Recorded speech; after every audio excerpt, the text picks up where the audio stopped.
बिस्मिल्लाहिर्रहमानिर्रहीम।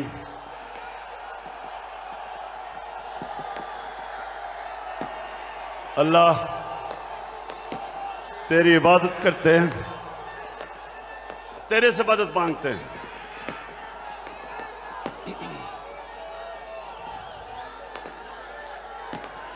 बहुत शुक्रिया, बहुत शुक्रिया, बहुत शुक्रिया। लाहौर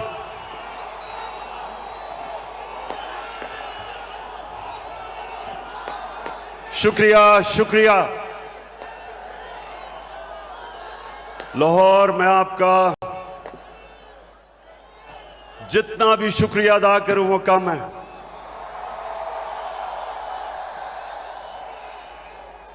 मुझे पता था कि आप मुझे मायूस नहीं करेंगे।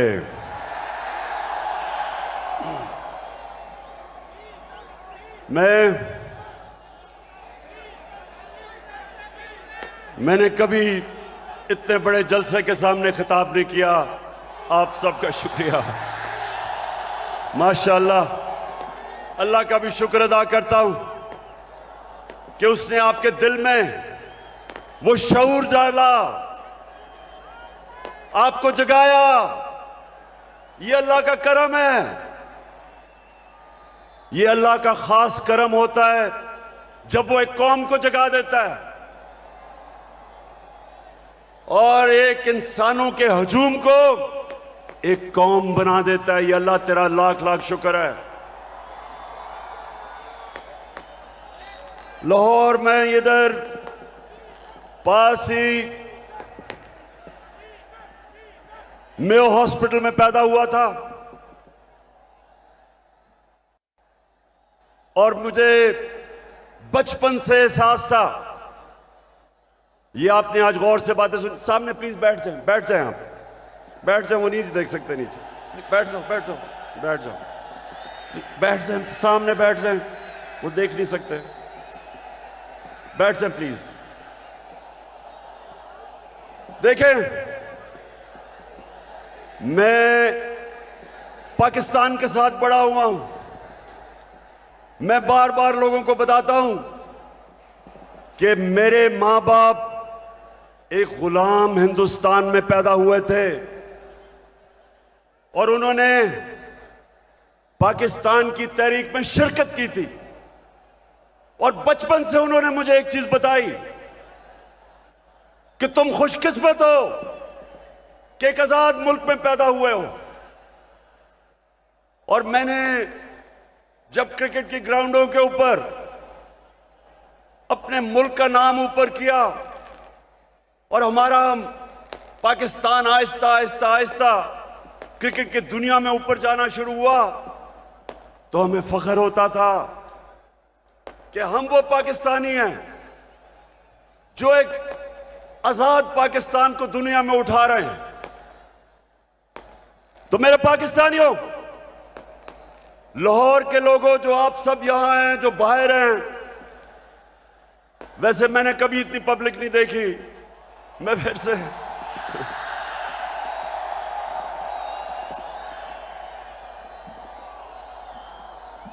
आप जितने भी लोग आज मेरी बात सुन रहे हैं, बड़े गौर से आज मेरी, क्योंकि मैंने आज आपको लाएमल देना है कि हमने ये ना गुलामी कबूल करनी है, ना ये इंपोर्टेड हुकूमत कबूल करनी है।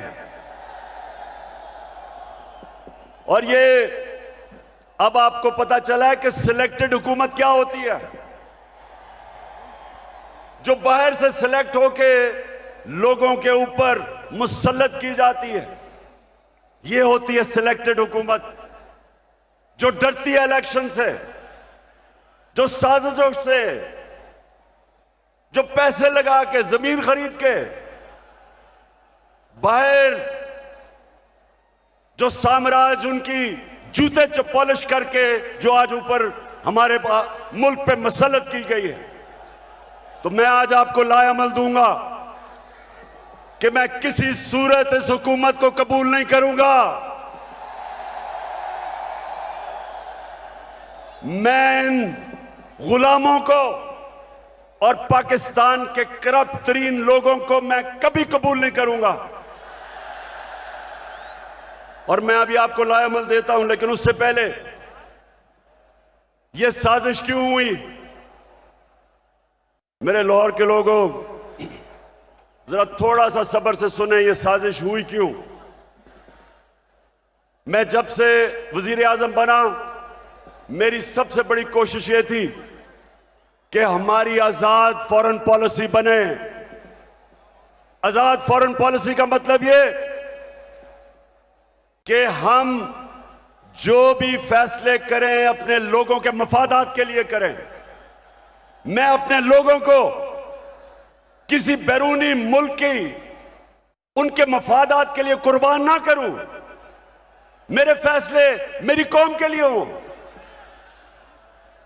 ये वो लोग जो आदी हुए थे पाकिस्तानियों को हुक्म देते थे, धमकियां देते थे, एक ही टेलीफोन पे सारी बातें मनवा लेते थे, उनको ये चीज पसंद नहीं आई। मैंने ये भी फैसला किया जब जिस दिन मैं वजीर आजम बना कि मैं हर इंटरनेशनल फोरम में एक बात उठाऊंगा कि जो इस्लामोफोबिया और हमारे नबी सल्लल्लाहु अलैहि वसल्लम की शान में गुस्ताखी करते थे, मैंने फैसला किया था कि यूनाइटेड नेशंस में उठाऊंगा, ओआईसी में उठाऊंगा, हर फोरम पे उठाऊंगा, क्योंकि हमारे मुसलमानों को 1.5 अरब मुसलमानों को यह तकलीफ देते थे, वो भी पसंद नहीं आई, वो बाहर के लोगों को पसंद नहीं आई। और तीसरी चीज उनको क्या नहीं पसंद आई कि मैं जितनी भी फॉरेन पॉलिसी थी, चाइना से, रशिया से, मुसलमान ममालिक से, मेरी सबसे बड़ी कोशिश ये होती थी कि मेरी कौम को किसमें फायदा है। मैंने कभी भी किसी से डिक्टेशन नहीं लिया और ना मैंने कभी लेना था। हुक्म किया कि रूस क्यों चले गए, हुक्म आया बाहर से कि आप रूस क्यों गए। मैं रूस इसलिए गया, एक पाकिस्तान में गैस खत्म हो रही है, हमने उसे गैस का कॉन्ट्रैक्ट करना था, लेकिन 2 और चीजें, रूस हमें तेल 30% कम कीमत पे दे रहा था।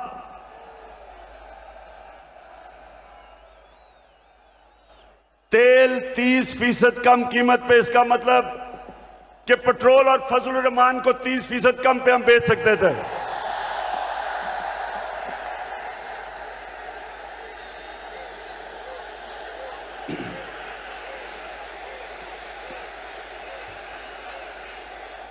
उसके अलावा हमें 20 लाख टन गंदम इंपोर्ट करनी थी रूस से, वो भी हमें 30% कम कीमत पे दे रहे थे। मैं इसलिए गया था कि मेरे लोगों को फायदा था, मेरी आवाम को फायदा था, मैं महंगाई कम कर सकता था। और ये देखें कि हिंदुस्तान जो अमेरिका का करीबी एलाई है, स्ट्रेटेजिक एलाई है, वो तेल मंगवा रहा है रूस से। उसको अमेरिका ने कहा कि ना तेल खरीदो, उसने आगे से सीधा जवाब दिया अमेरिका को कि हम अपने लोगों के मफादात के लिए फैसले करते हैं। यानी कि हिंदुस्तान की फॉरेन पॉलिसी उनके लोगों के मफादात के लिए, और हमारी फॉरेन पॉलिसी किसी और कौम की मफादात के लिए।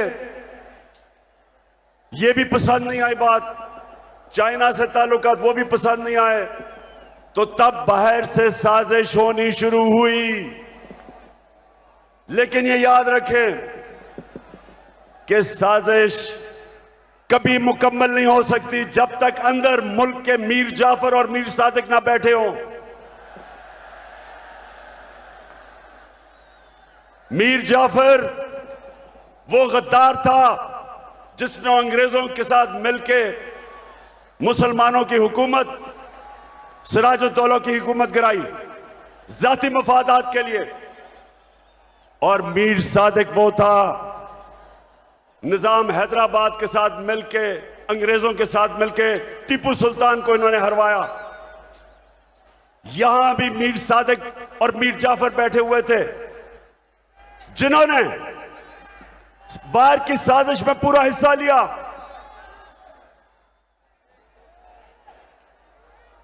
क्या हुआ?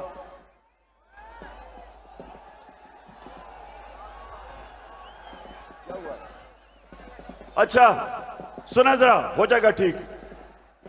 तो ये साजिश बाहर से हुई, अंदर मीर जाफर और मीर सादिक बैठे थे, अंदर थ्री स्टूजेस बैठे हुए थे, इन्होंने इनके साथ मिले। और भी इसके अंदर लोग मुलव्वस थे। और तारीख इन सारों को किसी को माफ नहीं करेगी जिन्होंने मिलके एक हुकूमत को कब गिराया। मेरे पाकिस्तानियों ये सुने, हमारी हुकूमत को तब गिराया जब हमारी हुकूमत की, और मैं चैलेंज करता हूं, सबसे बेहतरीन पाकिस्तान की परफॉर्मेंस तहरीक इंसाफ की हुकूमत की थी। हमारी इकोनॉमी सही तरफ जा रही थी, 5.6% पे हमारी इकोनॉमी बढ़ रही थी। ना नून लीग ने इसका कभी मुकाबला किया, ना पीपल्स पार्टी ने किया। हमारी एक्सपोर्ट्स रिकॉर्ड पे थी। कभी पाकिस्तान की तारीख में 32 अरब डॉलर की एक्सपोर्ट्स नहीं हुई। कभी पाकिस्तान में इतने बाहर से डॉलर्स नहीं आए। 31 अरब डॉलर रेमिटेंसेस बैरून मुल्क पाकिस्तानियों ने हमें भेजी। 31 अरब डॉलर। हम जब हुकूमत में आए थे 19 अरब डॉलर थी। और पाकिस्तान की तारीख में सबसे ज्यादा पैसा हमने इकट्ठा किया टैक्स में, 6000 अरब डॉलर से ऊपर। यह भी पाकिस्तान की तारीख का रिकॉर्ड था। हमने सबसे सारे बर्रे सगीर में जिस मुल्क में सबसे कम बेरोजगारी थी वो पाकिस्तान था। सबको पीछे छोड़ गए हम। और ये कब? जब कोरोना वायरस ने दुनिया में तबाही मचाई हुई थी। पाकिस्तान वो मुल्क है जिसकी दुनिया ने मिसाल दी कि उस मुल्क जिसने सबसे बेहतर कोरोना वायरस को हैंडल किया, अपने लोग भी बचाए, अपने गरीब भी बचाए, अपनी इकोनॉमी भी बचाई, और अपने किसानों को। लाहौर के लोगों सुनो, हमने अपने किसानों को कैसे फायदा पहुंचाया। शुगर माफिया जो किसानों को कीमत पूरी नहीं देता था, टाइम पे पैसे नहीं देता था, क्योंकि सारे ताकतवर सियासतदान दोनों पार्टीज में शुगर माफिया का हिस्सा थे। हमने आके शुगर माफिया का मुकाबला किया, किसानों को पैसे दिलवाए ठीक टाइम पे, और उनको कीमत सही मिली। उन्होंने अपनी जमीन पे लगाया। और पाकिस्तान की तारीख में 5 फसलों में की तारीख में सबसे ज्यादा पैदावार पाकिस्तान की तारीख में एक पिछले साल हमने किया। गंदम की रिकॉर्ड पैदावार, गन्ने की रिकॉर्ड पैदावार, मकई की रिकॉर्ड पैदावार, आलू की रिकॉर्ड पैदावार, चावल की रिकॉर्ड पैदावार, यह हमारे दौर में हुआ। जब दुनिया कह रही थी कि पाकिस्तान की इकोनॉमी सही रास्ते पे निकल गई है और जिस रास्ते पे जा रही है, आईएमएफ की गुलामी से आजाद होने जा रही थी, तब इन्होंने हमारी हुकूमत को साजिश करके गिराया। पहले हुकूमतें गिरती थी, 2 दफा बेनजीर की हुकूमत गिरी, 2 दफा नवाज शरीफ की 90 की दिहाई में। जब भी गिरी करप्शन पे गिरी। मैं चैलेंज करता हूं, बताएं कि क्या इमरान खान ने कोई लंदन में फ्लैट लिए, कोई फैक्ट्रियां लगाई?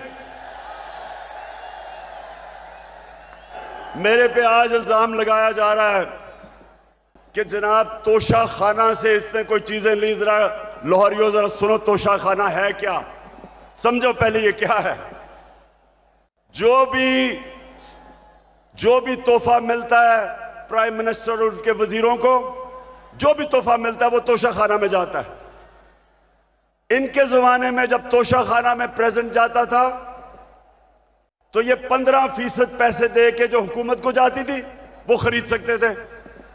हम आए, हमने 50% रखा, 50% हुकूमत को जाता था और जो भी हम खरीदना चाहे हम खरीद सकते थे। जो भी मैंने खरीदी सब रिकॉर्ड के ऊपर है, सब कानून के अंदर है। और आज मैं आप सबको यह भी बता दूं कि मैंने उन पैसों से जो मेरे घर के नीचे सड़कें जो आम लोगों को भी फायदा पहुंचाती थी वो तोशा खाना के पैसे से सड़क ठीक की, हुकूमत का पैसा नहीं लिया।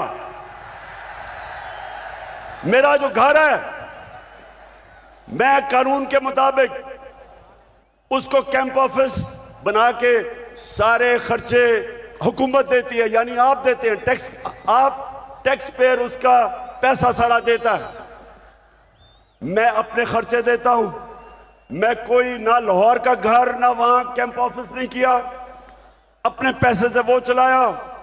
जो दीवार नीचे बनानी थी सिक्योरिटी फेंस, गवर्नमेंट से पैसे नहीं लिए, अपना ऑफिस चलाया, गवर्नमेंट से पैसे नहीं लिए। और ये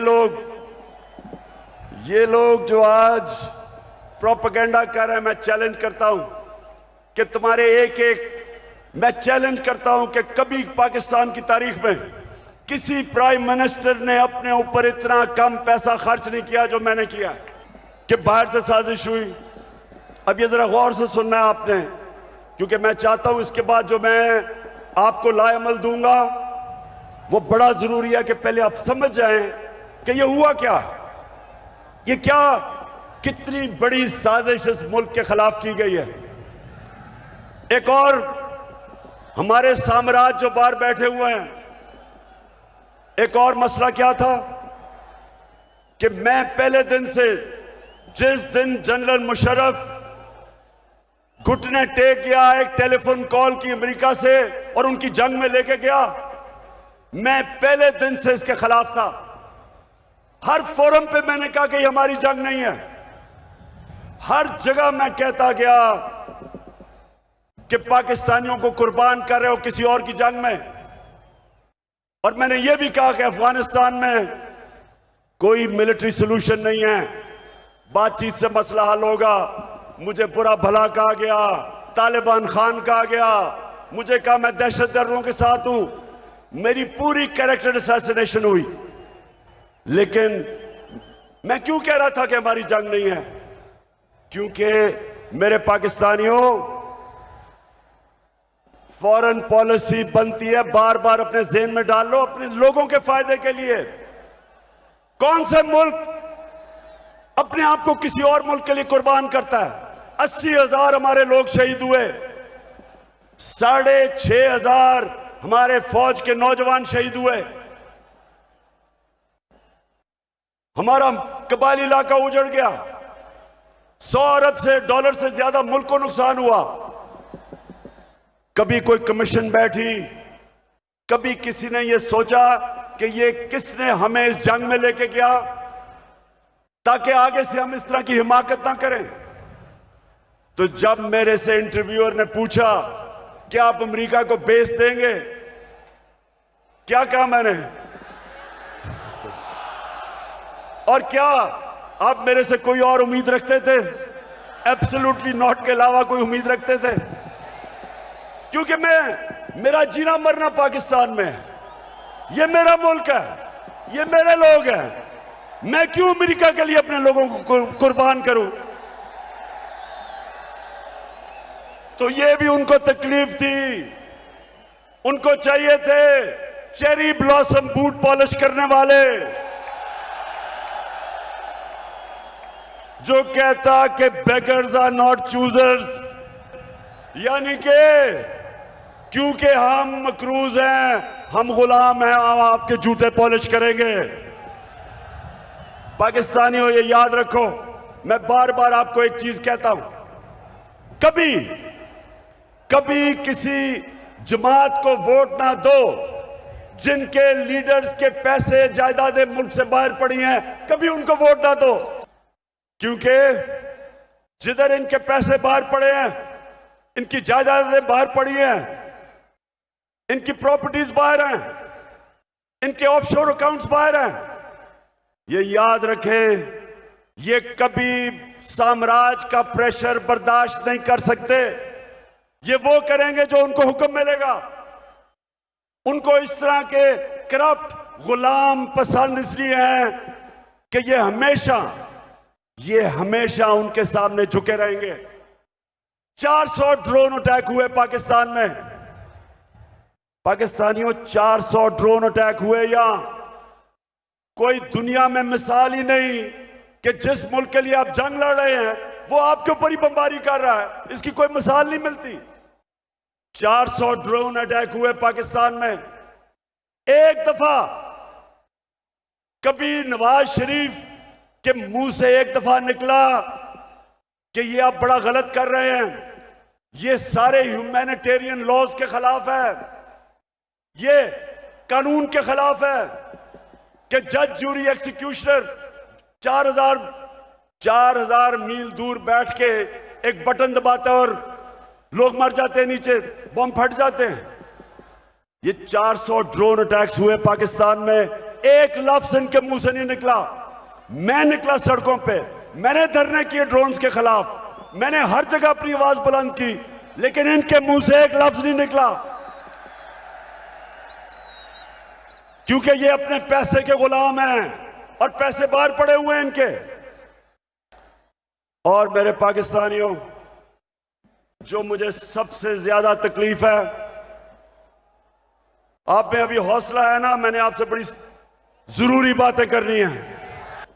हुआ क्या, बाहर से साजिश प्लान हुई, अंदर मीर जाफर बैठे हुए थे। हमें एक मुरासला आता है, हमारे एम्बेसडर से मीटिंग होती है एक अमेरिकी ऑफिशियल की, और उधर वो उसको क्या कहता है, ये जरा सुने, तकब्बर सुने जरा उसका तकब्बर। हमारे एम्बेसडर को कहता है कि अगर तुमने इमरान खान को इस नो कॉन्फिडेंस मोशन में ना हराया तो पाकिस्तान को बड़ी मुश्किलों का सामना करना पड़ेगा। तकब्बर सुने, 22 करोड़ हमारी अवाम, दुनिया का 5वां 6वां बड़ा मुल्क, और एक ऑफिशियल हमारे एम्बेसडर को कह रहा है कि अगर तुमने इमरान खान को, ये जो उसके खिलाफ नो कॉन्फिडेंस मोशन आ रहा है, अभी आया नहीं था, उसको पहले ही पता था, कहता कि अगर ये आपने इसको ये अगर कामयाब ना हुआ इसके खिलाफ तो पाकिस्तान को बड़ी मुश्किलों का सामना करना पड़ेगा। लेकिन अगर कामयाब हो गया, और ये सुनो मेरे पाकिस्तानियों, कहता अगर कामयाब हो गया तो हम पाकिस्तान को माफ कर देंगे।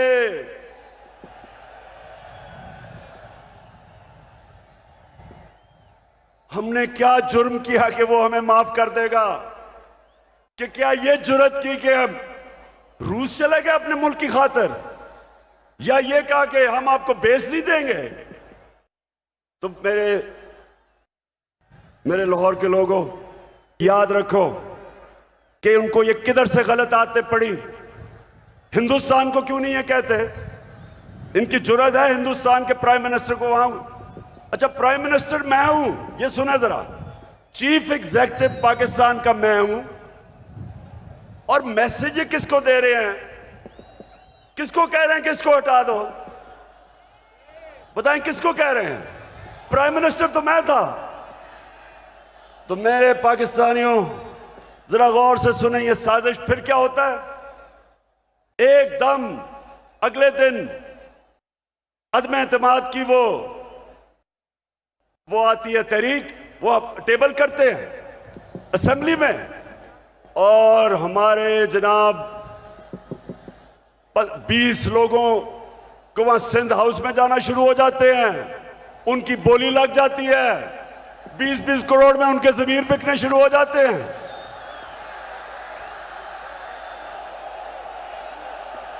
और फिर जो हमारे इत्तेहादी हैं, मैं मुंह से लाई आज आपको खराज तहसीन पेश करता हूं। आप वाहिद रह गए, बाकी सारे चले गए। उनकी कीमतें लगी, बोलियां लगी, जैसे बकरा ईद पे बकरे बिकते हैं। बंद किया जनाब उनको सिंध हाउस के अंदर। सिंध से पुलिस लेके आए। सोचिए ये पाकिस्तान में हो रहा है। मैं अपनी आज बड़े अदब से मैं अपनी अदालतों से पूछता हूं कि क्या ये आइन के खिलाफ नहीं है, ये कानून के खिलाफ नहीं है कि बिक रहे हैं बकरों की तरह। अवाम से वोट लेके आए हमारे टिकट पे और वहां जाके उनकी बोलियां लग गई। यानी ये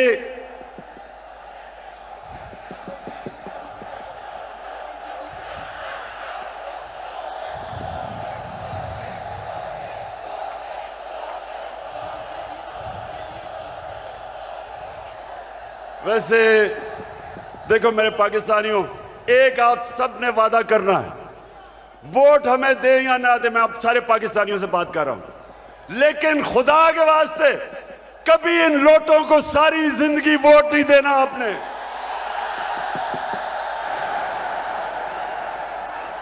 जमीर फरोशों को, जिनका ना कोई दीन है ना ईमान है ना उनमें शर्म है, कि सारी जिंदगी उनके बच्चों के ऊपर धब्बा लगेगा कि ये हैं वो लोग जिन्होंने अपने आप को बेचा, अपने जमीरों को बेचा।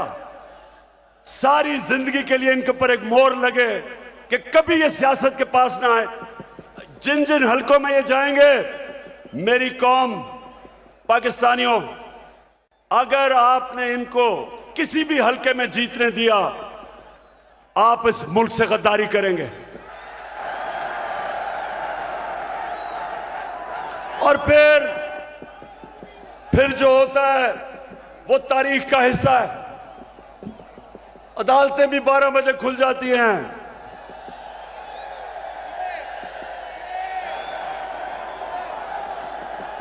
मेरे यहां दोनों स्पीकर बैठे हुए हैं, एक्स स्पीकर असद कैसर भी बैठा हुआ है और कासिम सूरी, दोनों हीरो हैं।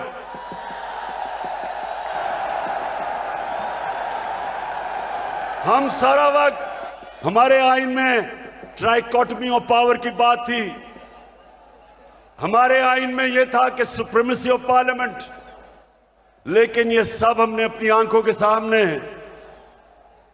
हमने सब ये इसको जाते देखा और हमने फिर ये देखा।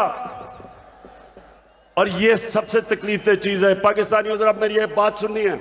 सबसे तकलीफ दे चीज क्या है कि इस मुल्क के सबसे बड़े डाकू 30 साल से जो इस मुल्क को लूट रहे थे, जिनके ऊपर करप्शन के केसेस थे, जो जमानत पे थे, उनको इस कौम के ऊपर मुसल्लत किया गया।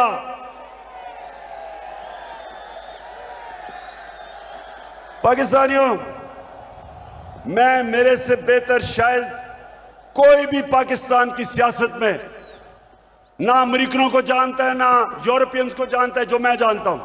कोई नहीं मेरे से बेहतर जानता। उनके अपने मुल्कों में ये कोई तस्वर भी नहीं कर सकता, कोई सोच भी नहीं सकता कि एक आदमी जमानत पे हो, उसको पार्लियामेंट तो दूर की बात है, उसको चपड़ासी भी बना दे, या उन्होंने हमारा प्राइम मिनिस्टर बना दिया और उसके बेटे को, जो सारा लाहौर जानता है कि हर एक एक चीज के ऊपर रिश्वत लेता था, उसको चीफ मिनिस्टर का कैंडिडेट बना दिया।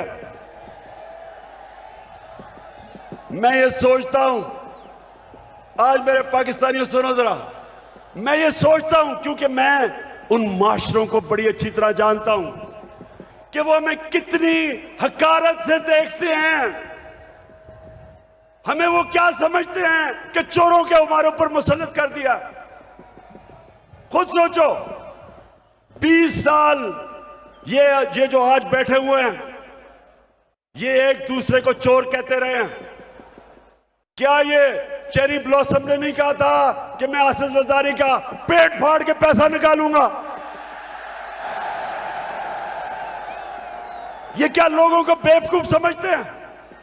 क्या नवाज शरीफ ने 2 दफा आसिफ जरदारी को जेल में करप्शन पर नहीं डाला था? और क्या आसिफ जरदारी ने हुदैबा पेपर मिल का अरबों रुपए का केस नवाज शरीफ और शहबाज शरीफ पर नहीं किया था? और क्या ये दोनों मिलके फजल रहमान को डीजल नहीं कहते थे?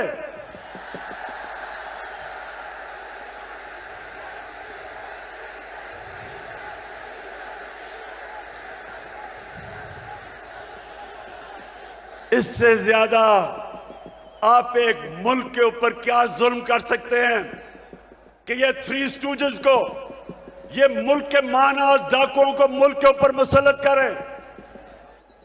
मैं आपको आज ये बता रहा हूं, जब तक मुकाबला करूंगा मैं कभी इनको तस्लीम नहीं करूंगा।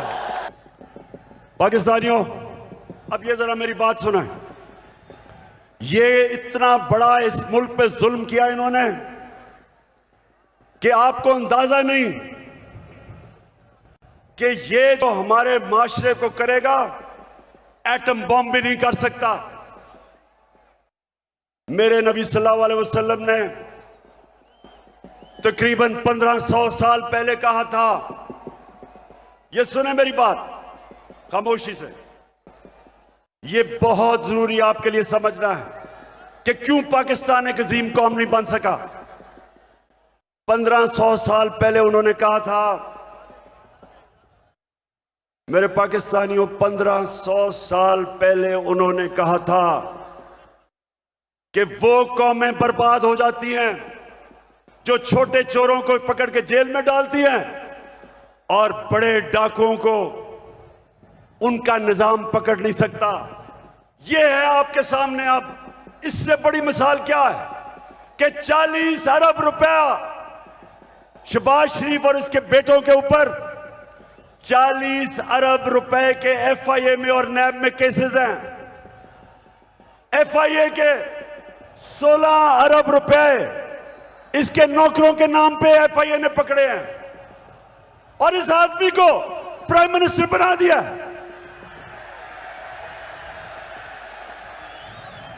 मैं आज सारी दुनिया से पूछता हूं, अपनी सारी कौम से पूछता हूं कि मुझे यह बताएं आप कि वो जो एफआईए के, और मैं उनको खराज तहसीन पेश करता हूं एफआईए के ऑफिसर्स को जिन्होंने इसके केस निकाले और पकड़े। जब इसका बेटा सलमान शहबाज बाहर भाग गया, जब उसे पता कि एफआईआर पकड़ने लगी है, उससे पहले दामाद इनकी अपनी हुकूमत में, जब नून लीग की हुकूमत थी, इसका शहबाज शरीफ का दामाद बाहर भागा करप्शन के केसेस से डर के।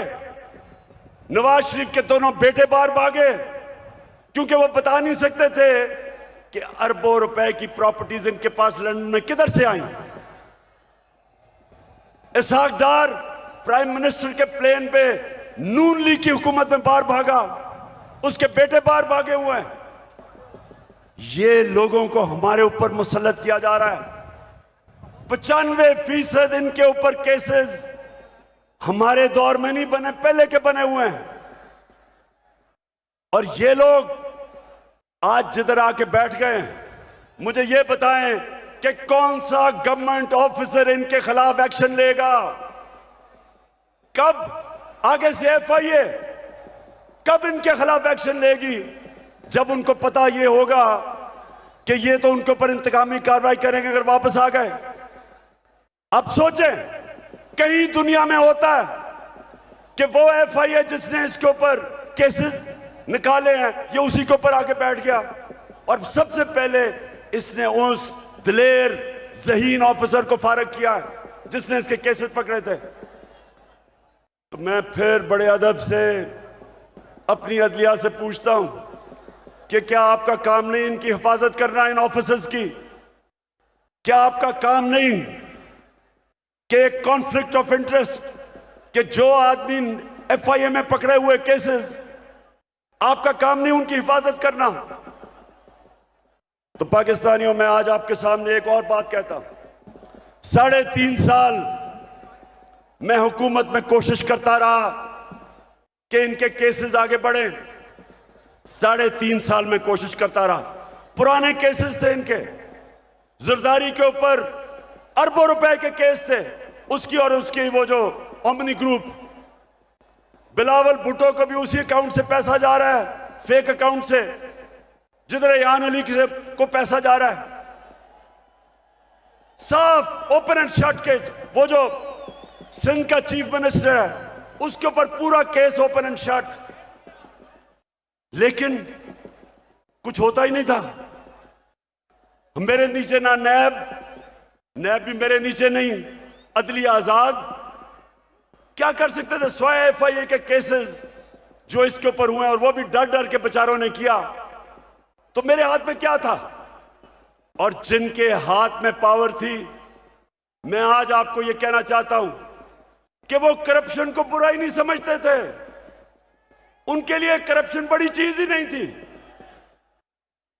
उनके ख्याल में कि ये जो करप्शन है ये तो होती है, और उन्होंने, क्योंकि वो करप्शन को बुरा नहीं समझते थे, ये सबसे बड़ा इस मुल्क के ऊपर अलमिया है कि आज जिन लोगों को जेल में होना चाहिए था वो आज या वजीर बन गए और या प्राइम मिनिस्टर बन गए हैं, और या वजीर आला बनने की कोशिश कर रहा है। तो पाकिस्तानियों, ये कौम ये बर्दाश्त नहीं कर सकती, कोई कौम ये बर्दाश्त नहीं कर सकती।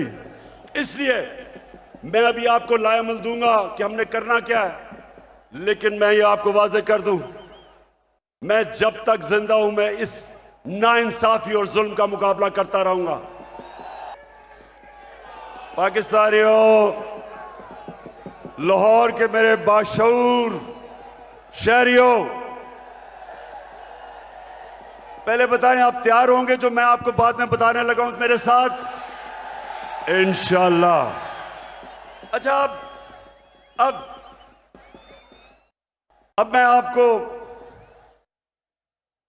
जिस चीज की मुझे और बहुत तकलीफ है कि वो केसेस जो भी ताकतवर है यहां, उनको हमारा इंसाफ का निजाम कानून के नीचे ला ही नहीं सकता।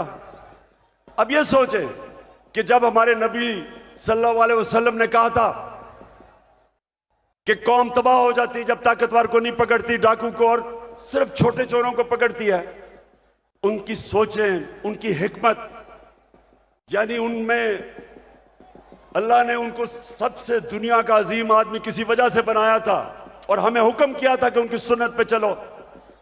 देखें, छोटा चोर भैंस चोरी कर लेगा, मोटरसाइकिल चोरी कर लेगा, ज्यादा से ज्यादा गाड़ी चोरी कर लेगा, कितना पैसा बना लेगा। लेकिन जब बड़ा डाकू चोरी करता है, अरबों रुपए की चोरी करता है, अब वो बिस्तर के नीचे नहीं वो पैसा रख सकता, वो बैंक में नहीं डाल सकता क्योंकि पकड़ा जाएगा। लिहाजा वो पैसा मुल्क से बाहर भेजता है, दुगना नुकसान करता है, चोरी भी बड़ी करता है। और जब वो पैसा मुल्क से बाहर भेजता है, जिसको मनी लॉन्ड्रिंग कहते हैं, तो वो डॉलर खरीद के भेजता है। जब वो डॉलर खरीदता है, डॉलर के ऊपर प्रेशर पड़ता है, रुपए की कीमत गिरती है। जब रुपया गिरता है, महंगाई आती है, गुर्बत बढ़ती है। आज ये हाल है कि यूनाइटेड नेशंस के सेक्रेटरी जनरल ने एक कमेटी बनाई है जिसको कहते हैं फैक्ट टाइप पैनल। उस पैनल को उसने कहा इन्वेस्टिगेट करो कि क्या वजह है कि गरीब मुल्क गरीब हो रहे हैं और अमीर मुल्क अमीर हो रहे हैं। आपको पता है उस पैनल ने क्या, उसने जब इन्वेस्टिगेट किया तो क्या चीज सामने आई कि हर साल, पाकिस्तानियों इधर और से सुनो, हम IMF से हम सिर्फ 6 अरब रुपए के कर्जा जब लेते हैं तो हमें उनकी हर बात माननी पड़ती है। हमें मुल्क के ऊपर एक जंजीर डल जाती है गले में, $6 अरब पे। तो हर साल गरीब मुल्कों से जो पैसा जाता है अमीर मुल्कों में, ऑफशोर अकाउंट्स में, लंदन फ्लैट्स में, वो $1,700 अरब है। $1,700 अरब हर साल गरीब मुल्कों से चोरी होकर अमीर मुल्कों में जाता है। हमारे मुल्क से अंदाजा लगाया जाता है $15 अरब हर साल बाहर जाता है चोरी करके। कौन करता है? वो भैंस चोर या मोटरसाइकिल चोर नहीं करता, वो ये बड़े बड़े डाकू जो आज ऊपर मुसल्लत कर दिए हैं, ये चोरी करके पैसा बाहर भेजते हैं। और इसलिए मेरे पाकिस्तानियों, इनका मुकाबला करना है हमने। ये है हमारी हकीकी आजादी की जंग जो मैं आपको आज तैयार करवाने आया हूं। उसके लिए ये मैंने सुना है कि ये मीर जाफर की हुकूमत ने फैसला किया है कि कमीशन बनाएंगे उमर आसरे के ऊपर। शहबाज शरीफ, तुम और तुम्हारी फैमिली से ज्यादा झूठे लोग दुनिया में आए नहीं हैं। तुम्हारे से ज्यादा करप्ट लोग इस दुनिया में नहीं आए। आपने तो जाके लाहौर हाई कोर्ट में गारंटी दी थी कि नवाज शरीफ वापस आ जाएगा। नवाज शरीफ ने नेशनल असेंबली में खड़े होकर कहा, जब पैनामा में ये पकड़े गए, पैनामा में क्या हुआ था? पैनामा में पता चला, इंकशाफ हुआ कि जो 4 महंगे तरीन लंदन में मेफेयर की अपार्टमेंट्स हैं वो मरियम के नाम पे हैं। तो जब पैनामा में यह इंकशाफ हुआ तो नवाज शरीफ ने असेंबली में जाके कहा कि ये है वो दस्तावेज जो साबित करते हैं कि ये लीगल खरीदे गए हैं। वो सारे दस्तावेज जाली निकले। फिर सुप्रीम कोर्ट में कहा, कहता कतरी खत आ गया। वो कतरी खत कहता है कि हमने कैसे अपार्टमेंट लिए, वो भी जाली निकला। फिर मरियम ने सुप्रीम कोर्ट में कहा, एक ट्रस्ट डीड उसने दिखाई। अब ट्रस्ट डीड क्या कहती है? उन्होंने कहा जी ये मेरे भाइयों के मेरे बीच में ये ट्रस्ट डीड थी। पता चला कि वो जिस कैलिबरी फॉन्ट से लिखी गई थी वो उस 2006 में आई नहीं थी। नकल में भी अकल चाहिए। और फिर इनके लाहौर में जो इन्होंने लूट मार की एलडीए में, हर थोड़ी देर के बाद आग लगती है और उनके रिकॉर्ड जल जाते हैं। तो तुम्हारा ख्याल है शहबाज शरीफ कि हम तुम्हारी कोई कमीशन मानेंगे? हम सिर्फ एक कमीशन मानेंगे, सुप्रीम कोर्ट के अंदर ओपन हेयरिंग हो। जिस तरह धांधली के ऊपर कमीशन बनी थी, ओपन हेयरिंग हो, मीडिया के सामने हो, ताकि सबको पता हो कि कितनी बड़ी साजिश हुई है पाकिस्तान से। और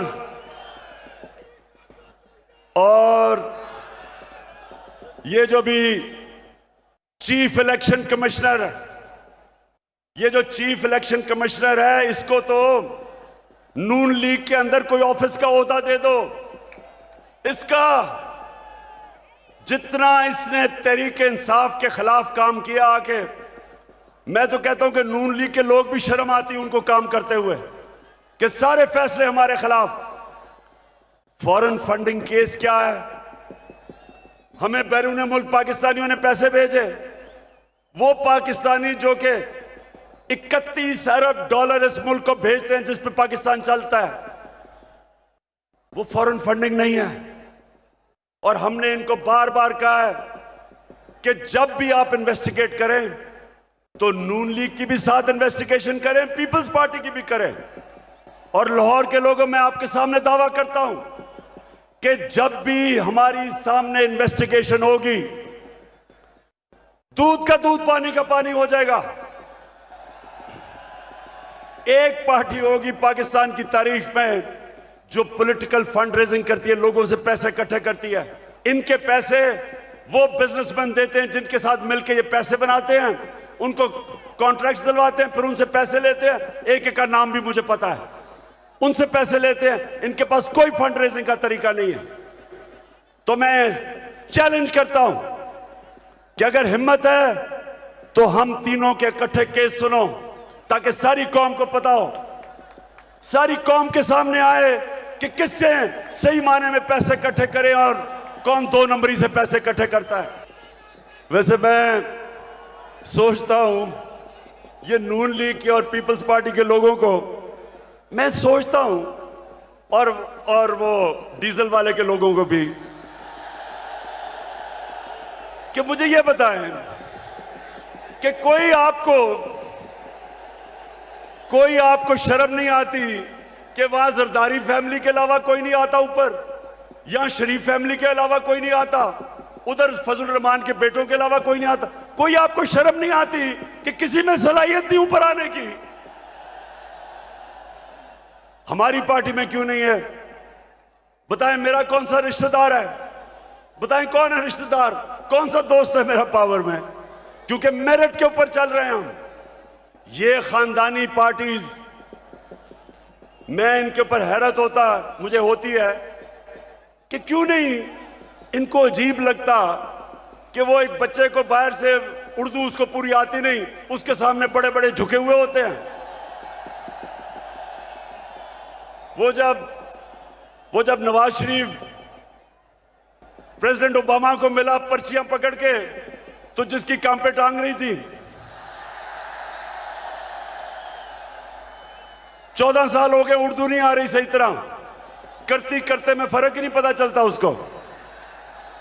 तो दूसरी तरफ वो मरियम तैयार है, जिसने जिंदगी में 1 घंटे का काम नहीं किया, वो तैयार बैठी है, उसका बेटा तैयार बैठा है, उनके रिश्तेदार तैयार बैठे हैं सबके। तो कोई इनके लोगों को कोई एहसास नहीं कि ये हैं कौन, इनकी सलाहियत क्या है स्वाय चोरी करने के, कि इनके अलावा कोई ऊपर ही नहीं आ सकता।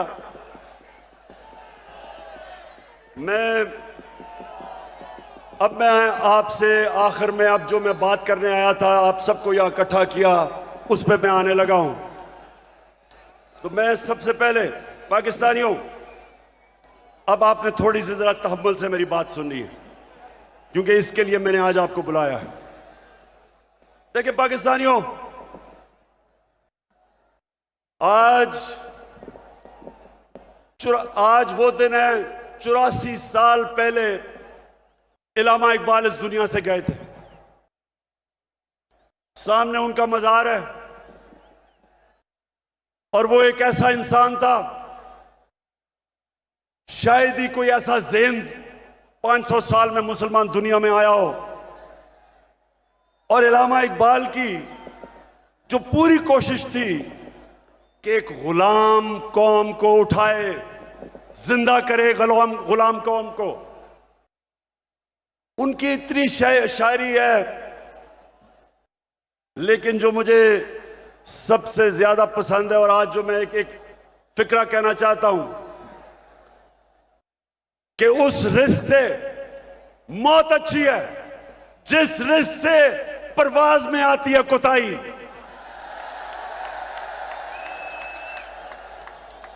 पाकिस्तानियों, यहां 1940 में जब कायदे आजम ने पाकिस्तान की रेजोल्यूशन करारदाद पाकिस्तान पास की थी, तो वो क्यों एक इतनी बड़ी ख्वाब उन्होंने यह अनाउंस की थी कि हिंदुस्तान के मुसलमानों ने फैसला किया कि हम एक आजाद मुल्क में रहना चाहते हैं। ये पाकिस्तान सिर्फ इस खित्ते के मुसलमानों के लिए नहीं था। जो हिंदुस्तान में मुसलमान जो नहीं पाकिस्तान आ सके, उन्होंने भी वोट दी पाकिस्तान के लिए, क्योंकि पाकिस्तानियों बड़ी ख्वाब का नाम था पाकिस्तान। और पाकिस्तान का जो नारा था, पाकिस्तान का मतलब क्या, मैं ये चाहता हूं आज कि पहले आप ला इलाहा इल्लल्लाह का मतलब सही माने में समझ लें। ला इलाहा इल्लल्लाह का मतलब यह है कि वो एक इंसान को आजाद कर देता है, एक छोटे इंसान को एक अजीम इंसान बना देता है। मौलाना रूमी ने कहा कि अल्लाह ने जब तुम्हें पर दिए, क्यों चूंटियों की तरह जमीन में रेंग रहे हो? क्योंकि ला इलाहा इल्लल्लाह इंसान को पर देता है। जब इल्लामा इकबाल कहता है कि परवाज में कुताई ना आए, तो कुताई तब आती है जब इंसान गुलामी करता है।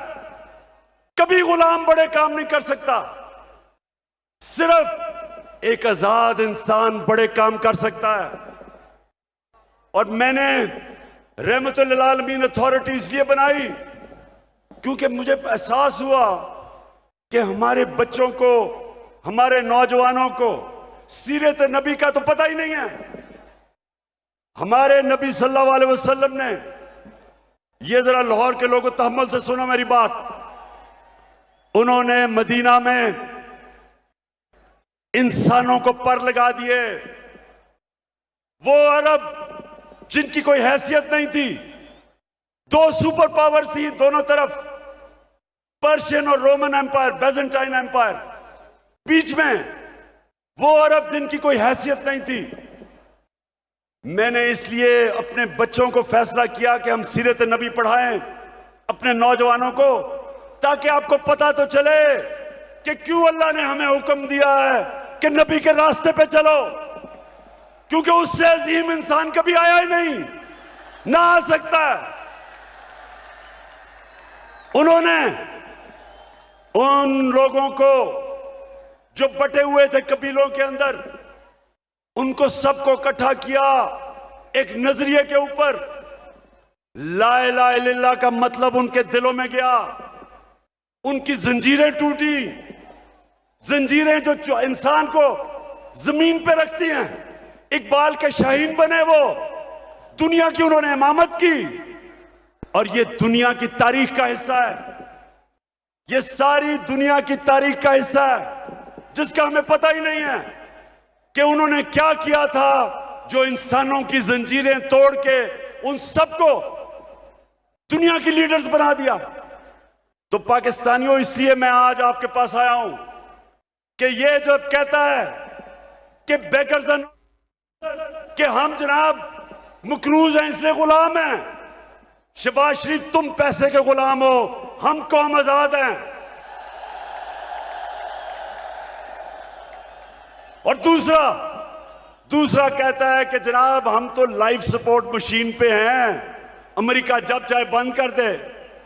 शर्म करो, शर्म करो कि 22 करोड़ लोगों को तुमने गुलाम बना के रख दिया, क्योंकि तुम खुद गुलाम हो, तुम्हारे पैसे बाहर पड़े हैं, अपने पैसों की पूजा करने वाले तुमने। हम जो एक बड़ी अजीम ख्वाब पाकिस्तान जो बनना था, आपने हमें चूंटियों की तरह जमीन पर रखा हुआ है। मैं आज आपको आजाद करने आया हूं, मैं आप आज से अहद लेने आया हूं कि हमने इकबाल का शाहीन बनना है।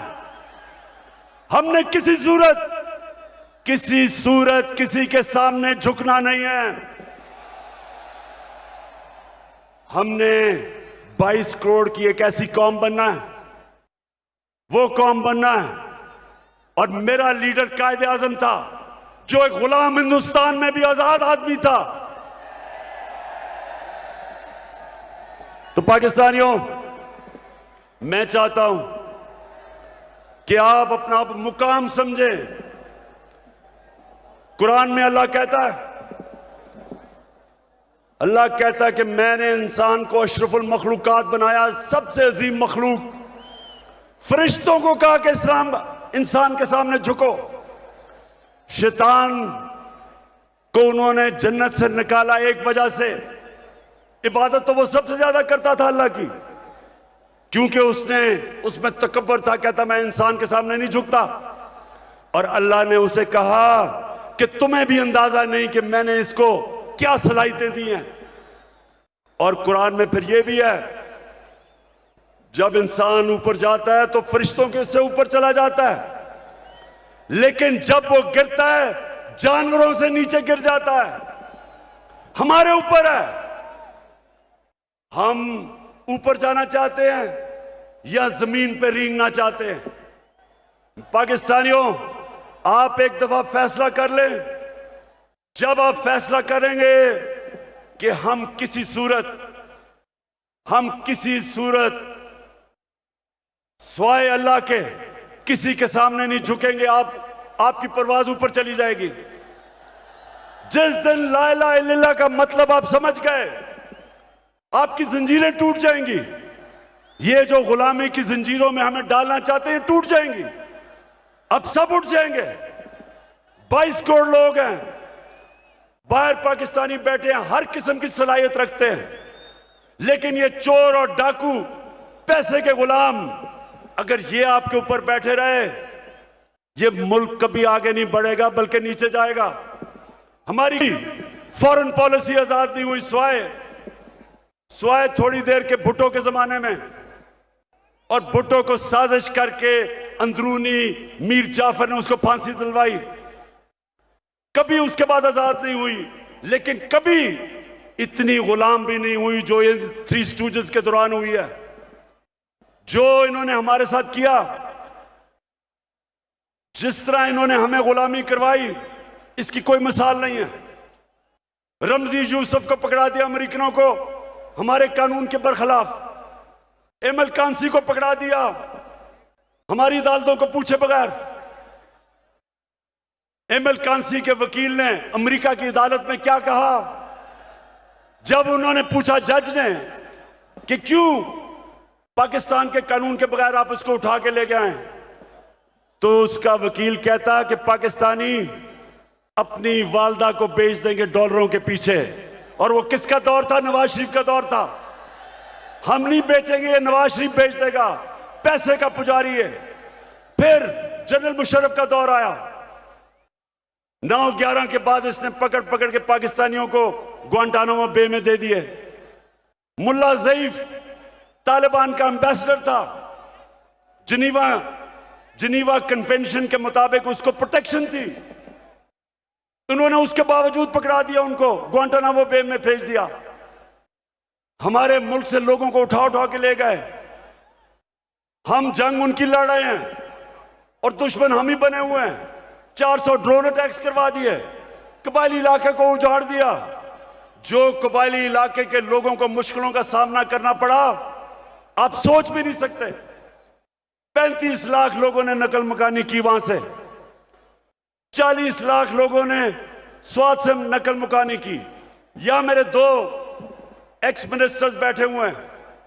मुराद सईद, इसकी वालदा को उसी जंग में स्वाद में जब बम फटा तो उसकी वालदा के सर पे लगा, अभी तक वो कोमा में है, सालों से वो कोमा में पड़ी हुई है। यहां सरताज गुल है, उसका भाई यहां खुदकुश हमले में लाहौर में वो बेचारा शहीद हुआ। मेरे माँ और वालिद की दोनों तरफ से, एक जनरल बिलाल शहीद हुए वालदा की तरफ से, और न्याजी हमारे मियाँ वाली से शहीद हुए। 80,000 हमारे लोग मारे गए। क्यों? पाकिस्तान की जंग से क्या ताल्लुक था?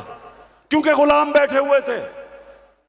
हमें कुर्बान किया गया किसी की खातिर, और हमें दुनिया में जिल्लत मिली। उसामा बिन लादेन को पाकिस्तान में आके इन्होंने खत्म किया। कोई 3 दिन कोई बोला नहीं। प्रेसिडेंट ओबामा अपनी किताब में लिखता है कि मुझे बड़ा खौफ था कि मैं सदर जरदारी को जब टेलीफोन करूंगा वो बड़ी मुजम्मत करेगा कि तुमने हमारे मुल्क में आके ये किया क्या। कहता जब 3 दिन के बाद मैंने जरदारी को टेलीफोन किया तो कहता मुझे मुबारक देनी शुरू कर दी उसने।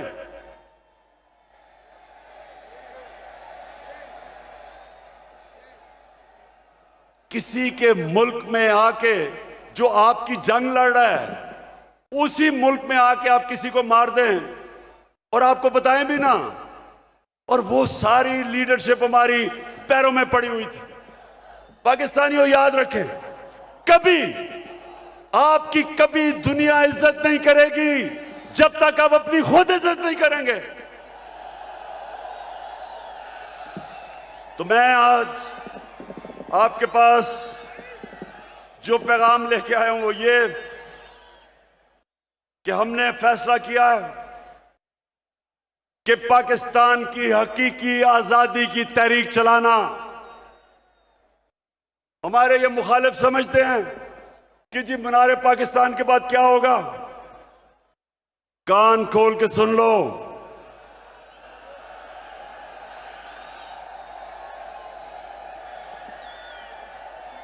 कान खोल के सुन लो कि असल पार्टी तो अब शुरू हुई है।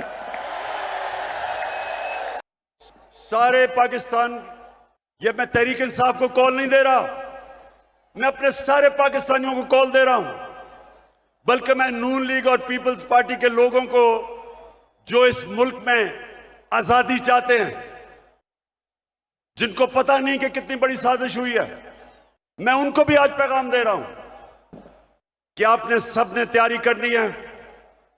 गली गली, मोहल्ले मोहल्ले, शहरों में, गांव में आपने सबने तैयारी करनी है, आज से शुरू करनी है।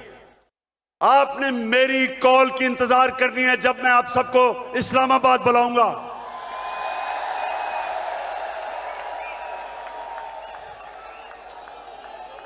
मैं आज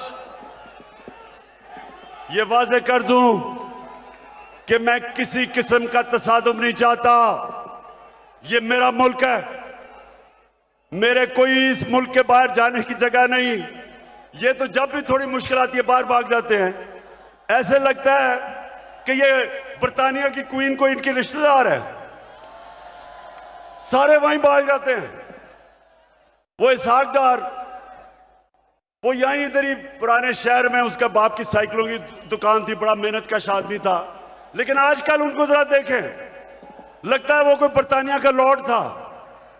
तो ये वो लोग हैं, ये वो लोग हैं जब मुश्किल पड़ती है बाहर भाग जाते हैं। हमारा मेरा जीना मरना पाकिस्तान है। किसी किस्म का मैं तसादुम नहीं चाहता अपने मुल्क में। हमारी फौज है, हमारी पुलिस है, और फौज का भी मैं ये कह दूं कि अगर हमारे पास एक ताकतवर फौज ना होती तो आज पाकिस्तान के 3 टुकड़े हुए होते। हमारे जो दुश्मन हैं वो सिर्फ इसलिए कामयाब नहीं हुए कि माशाअल्लाह हमारी कौम अपनी फौज के साथ खड़ी है। हमारी फौज ने एक गलत फैसला मुशर्रफ ने किया, गलत फैसला उसने किया, लेकिन हमारी फौज ने जिस तरह की कुर्बानियां दी, वो कुर्बानियां ना देते तो आज पाकिस्तान का भी वो जो शाम और इराक का हाल है वो होता। तो हम आज दाद देते हैं अपनी फौज को, अपनी पुलिस को। हम चाहते हैं कि हमारी पुलिस भी एक मजबूत पुलिस फोर्स बने। हम कोई किसी किस्म की इस मुल्क को नुकसान नहीं पहुंचाना चाहते, लेकिन हम किसी सूरत इस इंपोर्टेड हुकूमत को तस्लीम नहीं करेंगे। जो भी हो, ये जब समझते हैं कि ये तहरीक खत्म हो जाएगी, तहरीक अभी जोर पकड़ेगी। मैंने अपनी सारी पार्टी के बड़े बड़े सीनियर्स को कहा है कि इन्होंने अब निकल जाना है सारे पाकिस्तान में। आपने जाके लोगों को तैयार करना है, अपनी हकीकी आजादी की तहरीक में सबको शामिल करना है। आपने अपने इलाकों से निकल के, और सीनियर लीडरशिप ने पाकिस्तान के उन इलाकों में जाना है ताकि लोग तैयार हों, मेरी कॉल की इंतजार करें। और मैं सिर्फ एक चीज चाहता हूं, कोई और चीज नहीं चाहता। मैं चाहता हूं कि जल्दी से जल्दी इलेक्शन अनाउंस किए जाएं। हम एक जमहूरी पार्टी हैं, हम जमहूरियत चाहते हैं, लेकिन हम कभी भी इस सिलेक्टेड इंपोर्टेड हुकूमत को कभी तस्लीम नहीं करेंगे। एक ही तरीका है, जिनसे भी गलती हो गई, एक ही तरीका है गलती ठीक करने का, फौरी इलेक्शन करवाओ।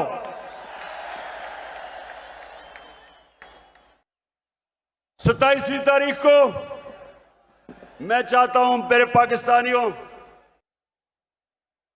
27वीं तारीख को शबे दुआ की रात हम बनाएं, अल्लाह से दुआ करें कि हमारी हकीकी आजादी की तहरीक को कामयाब करे अल्लाह। और मैं सबसे अब आखिर में ये अहद लेना चाहता हूं, आपने आज हाथ खड़ा करके मेरे साथ एक अहद करना है कि आपने मेरे बाद रिपीट करना है। अभी जो आपको कहूंगा रिपीट करना है। क्या हम सब आज अहद करते हैं कि हम अपने मुल्क की हकीकी आजादी और जमहूरियत के लिए हर वक्त जद्दोजहद करेंगे, तब तक जद्दोजहद करेंगे जब तक इलेक्शन अनाउंस नहीं होते। पाकिस्तान जिंदाबाद।